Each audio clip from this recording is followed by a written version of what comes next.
Mathematical system in general and geometry in particular, such as defined and undefined terms, postulate, and theorem. Euclid. Euclid is known as a father of geometry. He also contributed 5 postulates of Euclidean geometry. So ano ba ang ibig sabihin ng postulates? So differentiate natin yung pinagkaiba ng postulate sa theorem. So postulate, it is a statement accepted as true without proof. So hindi na natin siya kailangan i-prove.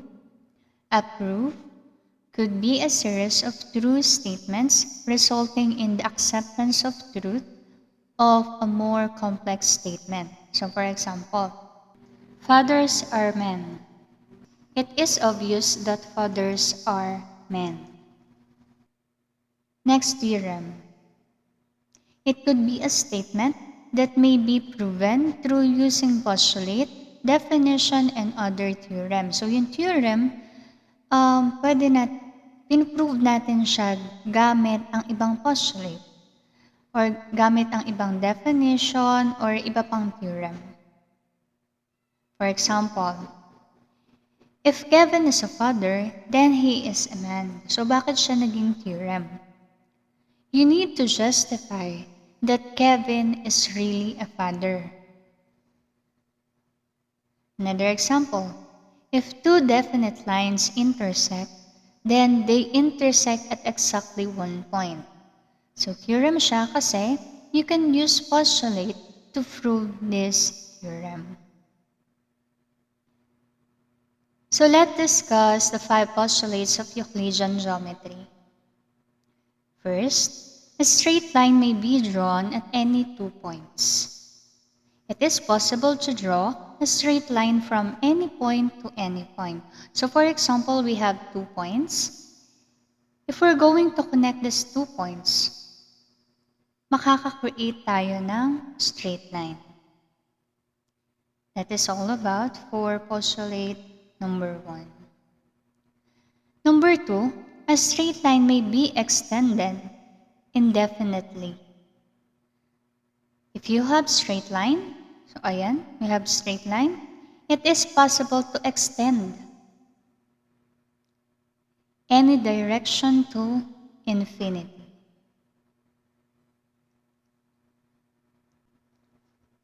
Postulate number 3.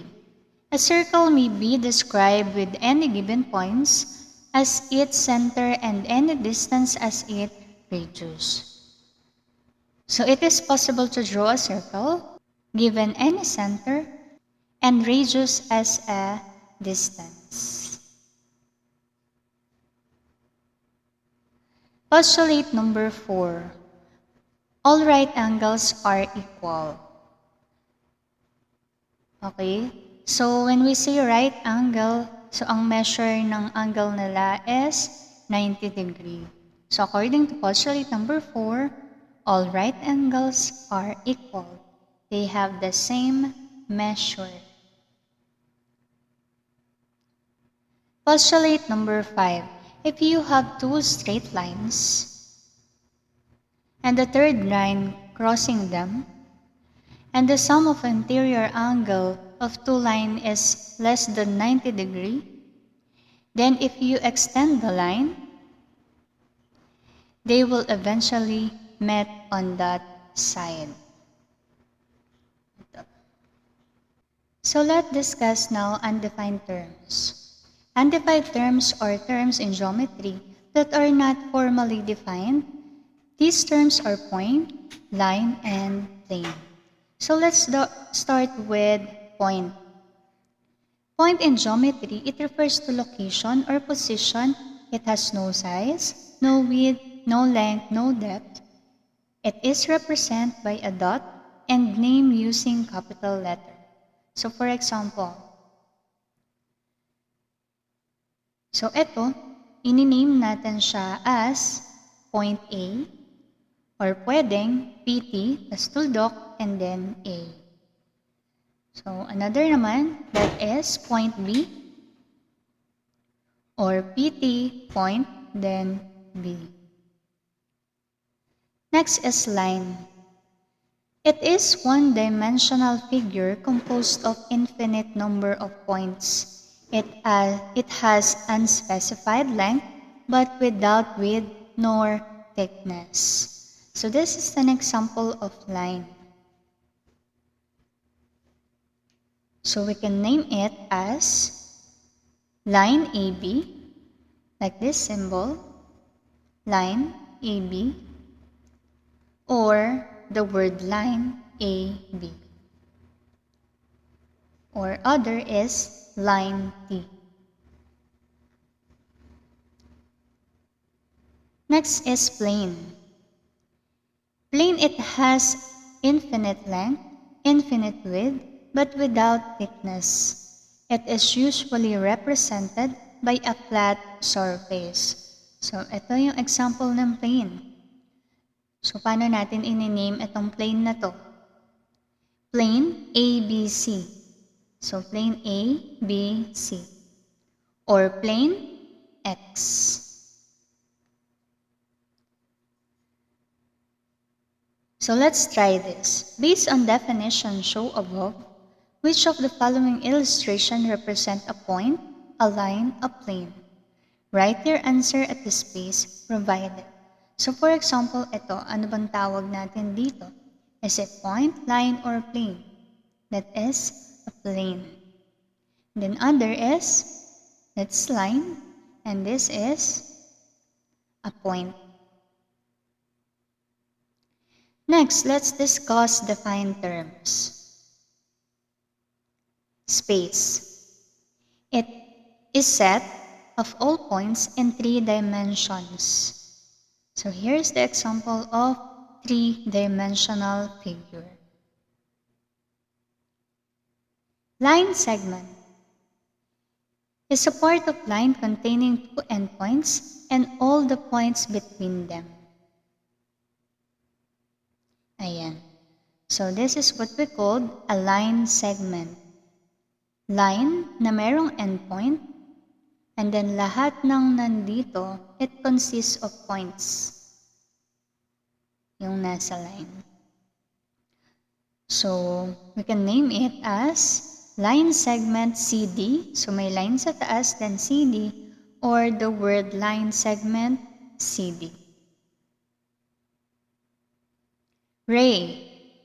It is a part of a line with one endpoint. One endpoint. So, kung titignan natin, hindi ito pwedeng i-continuous end na to. And continuing infinitely in one direction. So, ito, yung kabilang side ay pwedeng i-extend infinitely.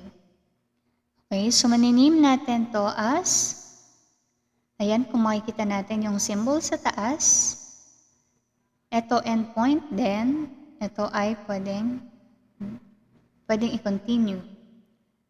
That is ray XY. Or pwedeng word na ray XY. Last is angle. It is formed by two rays. So we have two rays with common vertex. So ito yung tinatawag nating vertex. So paano natin i-name itong angle na to? That is angle XYZ. Or pwedeng angle Y. Bakit Y lang? Kung ano yung letter ng vertex natin, yun yung ilalagay natin. Hindi pwedeng angle X. Hindi pwedeng angle Z. Dapat kung ano yung nasa gitna na letter, yun yung ilalagay. Kung gusto nyo isang letter lang. Pero kung tatlo, that is X, Y, Z. Or pwedeng word na angle, X, Y, Z. So let us identify the following figures, whether it is space, line segment, ray, and angle. So for example, number 1, for the figure number 1, that is an example of ray. And the number 2, that is angle. Number 3, that is the line segment. And then for the last, that is a space.